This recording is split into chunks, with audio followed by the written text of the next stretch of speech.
first one is about movement, and I played back my last recording of it. It was too late at night, and I realized there were a lot of mistakes. So now this is the refined version.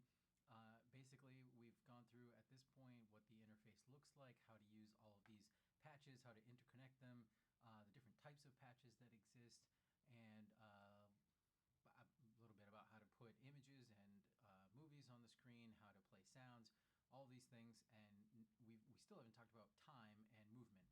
So this is really one of the things that Quartz Composer does best. So now we're going to talk about it. So I've got a new composition, and what I'll do is just start by adding a circle, because it's easy to see our movement by just adding a circle there. Plus it looks kind of nice. It has this shading. You can change all of that stuff in the patch. And then there are a few patches that I want to talk about that involve time, which is what we need. We need values to change over time. And to prove that, I can just go into the parameters for this circle, and if I look at the Y position, I can see that by changing the dial, I'm able to basically add some animation. I think maybe if I could get it to go down to, say, minus 0.5, and then up to plus 0.5. Maybe I'll make this 4:3 so it stays on the screen. So that's the range I'm looking for. Just to be kind of nice about this, it's like 0.5. I could get it to actually touch the end of the screen, but let's say 0.5 to minus 0.5. And you know, I could sit here and do this, but obviously I wanted to automate this change of numbers. So you can see these numbers have a lot of decimal places. We need a value that is continuously changing and is really fluid. So let's try and make that happen. There are several patches that we can use to do this, and I'll show you a few that make sense for this conversation. So here's integrator, and then we'll talk about interpolation, and we'll talk about the wave generator, or low frequency oscillator. That's what LFO stands for. Term common in when talking about audio, but that's not what we mean in this case, but very similar. Then timeline. Let's show timeline. So I'll show each of these in turn. Integrator is very simple, and I'll just open the parameters, get rid of the library, and there's a value. It starts off with 0, which is kind of strange to me.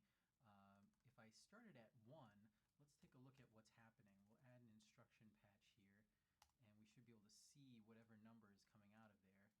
Instead of hello world, we should see a number a little bit bigger. So we'll take that output and tie it to text, and we see that it's basically a number that's just going up and up and up. It started at 0 because I just connected it, but what you'll see is that it actually starts at 0 every time I hit run. So it's a number that's going up. It looks like one whole number a second with lots of fine resolution in between. So we're at about 60 frames per second, and every one of those frames that goes by, there's another 60th or so of the next integer. And so this is just showing you that it's a really fluid kind of movement. And in fact, what I can do is if I stop this and tie this also to my Y position, I will see it go from 0 continuing up. Now it's going to go up until it gets to 1,000,000, which is way off the screen. So it's alone, this isn't useful, but of course this is starting to do the kinds of things that we want, automating numbers. And integrator is really useful in other ways, and we'll see it again before the video is done. So that's how integrator works. Oh, I should say that you can change this value. If I set it to 10, what that means is that it takes 10 seconds for it to get, is that right? 10. No, there are 10 numbers every second. So it goes up 10 whole numbers every second. If I change that to 0.1, it actually takes, so it's a tenth of a number every second, which means it takes 10 seconds for it to go up one whole number. So we can change its speed. Get rid of that, and well, let's talk about interpolation. Interpolation is pretty easy to use. It gives you a start value and end value. You provide those, and then tell it how long it should take to go from 0 to 1. Now if I just tie this right to Y position, and I'll connect it to the instructions just to show the same thing happening. Basically it looks pretty similar to what we just had, except that it's repeating. So it goes from 0 up to 1, and then it starts over again. The reason why it goes the speed that it does is because of the duration. I could say it's supposed to take 10 seconds instead of 1 second, so it goes a lot slower, but it still does this repeating when it gets up to 1. And the reason is that because it's set to loop. I could say it's a mirrored loop, in which case it'll actually go back and forth. Kind of nice already. And then I can, well, I said I wanted to go from minus 0.5 to 0.5, so why don't we make it do what we were planning. And then the last thing is this interpolation. So you can choose how, if you notice, it's a really sharp bounce that it does on each end, and that's because it's linear interpolation, and I'll show you what that looks like. But basically we're talking about a waveform that looks like a triangle, so it's going up and down with these really sharp angles. A sine wave, which kind of, I'll give you a quick sneak preview of this. This is a sine wave, so if we have that kind of fluid motion, then we should see that ball slowly come to the end and then slowly start up again, picking up speed. So let's try it. If we do sinusoidal in, what that means is there's a sine wave on the bottom, but then it's a sharp point at the other end. So if you imagine this wave being really curved on the bottom and then sharp up here, and then curved and sharp, that's the kind of wave that we have. We can actually see this if we go into the patch inspector for interpolation and choose settings. We can see it has a curve in the beginning and then it's sharp at the end. Let's try some other curves. If we do exponential in and out, it's going to look different. That's interesting. And then if we look at the settings, we'll see what that looks like. It's kind of a exponential picking up of speed and then an exponential slowing down. And of course this just continues in that same wave. So that's basically everything you need to know about interpolation. This works the same way if I chose to loop only, well, if I say there's no looping, then every time I start this again, it'll do it, but it only does it once and then it just freezes. So again, it's worth noting that all of these patches that deal with time are tied to the run and the stop. How do I get it to go again? That's a question for later in the video. Okay, let's get rid of interpolation because we know how that works, and then we'll go on to the wave generator, which is a little more complicated, but it kind of does the same thing for us. Let's see what this does. If we just take this result and feed it to text, and then also connect it to the Y position so we can see the results. Look, it's already going up and down. So a wave generator, you know what a wave looks like. An ocean wave sort of continually goes up and down, and that's what the wave generator provides, numbers that go up and down constantly. I can't really see what those numbers are.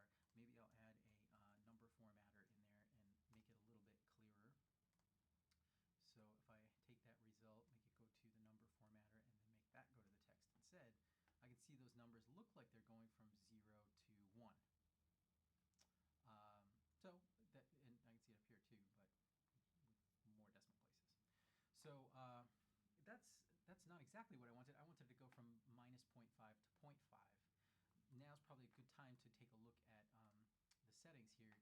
So it is a sine wave. I've got different kinds of waveforms. I can have it go up and down in this really pointy wave. A square wave actually is just turning on and off. So it goes from 1 to 0, 1 to 0 with no variation in between.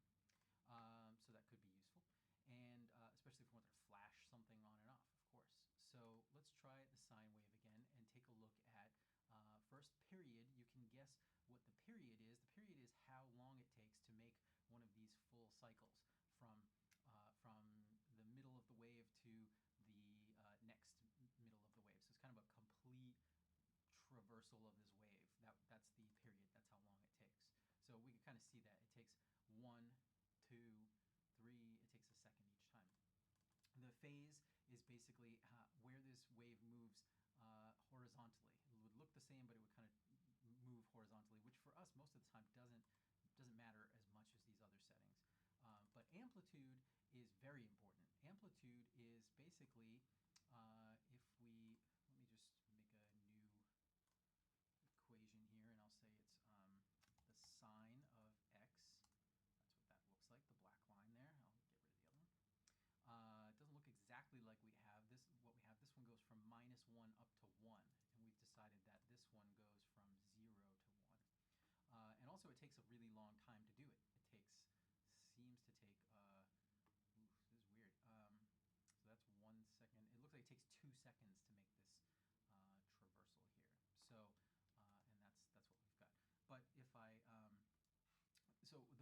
amplitude is the height of the wave from the middle to the top. So this has an amplitude of 1. That's an amplitude of 1. It goes up 1 from the middle of the wave to the top of the wave. Here I've got an amplitude of 0.5. So that explains a difference already. You don't have to worry about how this works, but if I do, if I divide this whole thing by 2, now I've got an amplitude of 0.5. So it goes from 0, the highest it goes is 0.5. That also means, though, that it goes to negative 0.5.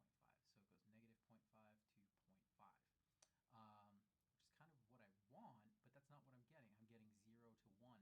So how does that happen? If this wave is sort of correct, of course, the distance, the amount of time that it takes is not right, and I can make that happen. I'll just actually, let's look at the other wave.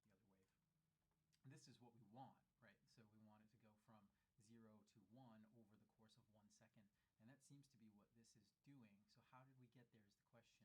Well, if we look at this wave, and we can see that it goes from negative 0.5 to 0.5, how do we get it to move up? That's all we need to do is push that black line up so that the lowest point is 0, and then the highest point will become 1. That's what we've got in the blue line here. So the way that we do that is with offset. So the offset is literally taking that wave and bumping it up 0.5. So if we change the offset to 0, we'll see a change immediately. It goes from negative 0.5 to 0.5. So that's kind of what we wanted here. I can fix this by getting rid of the offset, stopping it from nudging upward. So now we've got basically the wave that we see here. So that's just, I'm not a math person, and you don't have to be. You can ignore all of this grapher stuff. By the way, this is a tool that comes with the Mac OS X. It could be useful to you. You can kind of fudge it around, and you could maybe make a wave that looks very weird by tampering with this and then try and figure out how to make that happen here. I don't know how that would happen. But you can start to figure out how this works, or you can just tinker until you get the results that you want, I suppose. So this is doing what we wanted. Okay, so that's how the wave generator works. It's worth spending a little time to understand what amplitude and period and offset mean, especially if you intend to do anything with sound, because those waves are just like sound waves. So the last one I want to show you is timeline. And what we can do is, if we look, there's actually no input parameters for timeline. There's nothing on the left here, so nothing shows up in the parameters panel. I'll get rid of the parameters panel and look in the inspector. Same thing. There's nothing here for input parameters. But if we go to the settings page, we can see that there's actually, this is where all the magic happens. So let's go back to adding an instruction here, and we will tie that output to the instruction, and we can see what it's going to do.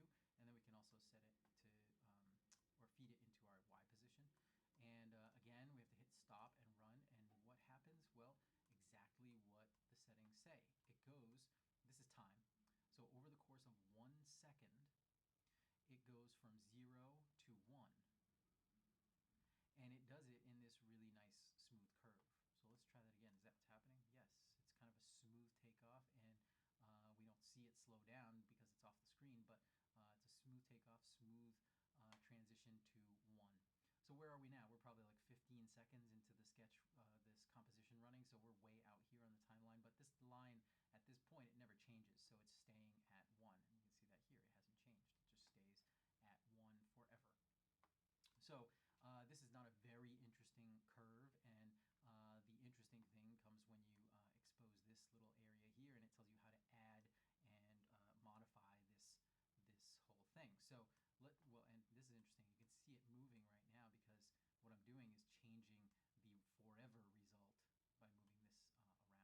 So let's just zoom out in the time scale, and we'll say after 5 seconds it should be back down to 0.